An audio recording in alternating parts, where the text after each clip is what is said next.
I'm Paul Perkins with the check of your ag weather. As the cold front tracks to the southeast, thunderstorms are possible mainly through this evening. Those storms could be severe through midnight in central and eastern areas, especially along and east of Highway 281, where there is a slight risk of level 2 of 5. Hazards including golf ball size hail and wind gust over 70. Behind the front, muggy dew points in the 70s are replaced by less humid dew points right around 60.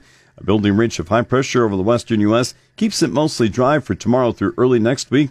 Disturbances could lead to a few thunderstorms in west and central Nebraska Friday night and Monday night. After highs this afternoon in the 90s to the low 100s, we'll see highs drop back slightly to the 90s for tomorrow through Saturday. With that high-pressure ridge building east onto the plains, we'll see daytime highs warm back into the mid-90s to the mid-100s for Sunday into Tuesday. If you are waiting for cooler temperatures, there is some good news in the long-term forecast, at least for Nebraska.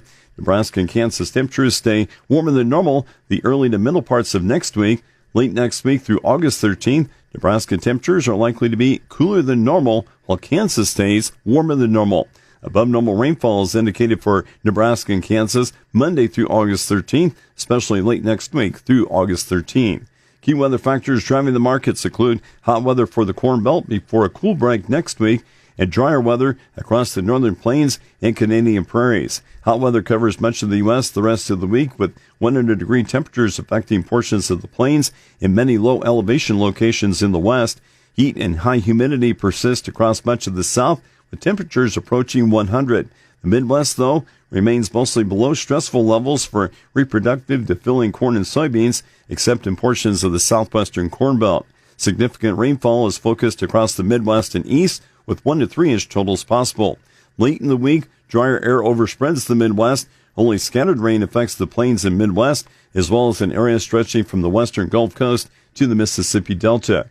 Northern plains temperatures stay above normal the next few days, creating stress for areas that don't see much rainfall. Cooler air pushes through the Corn Belt next week, also bringing areas of rain to most areas east of the Rockies. The southeastern U.S. watching for a possible tropical storm this weekend into early next week.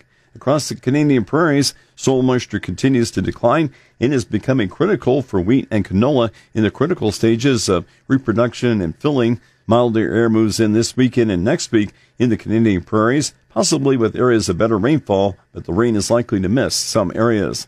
For Australia, soil moisture in much of Queensland is falling, but no rain is in the forecast for the next week. Scattered rain is expected in Western Australia this week and far southern areas later in the week.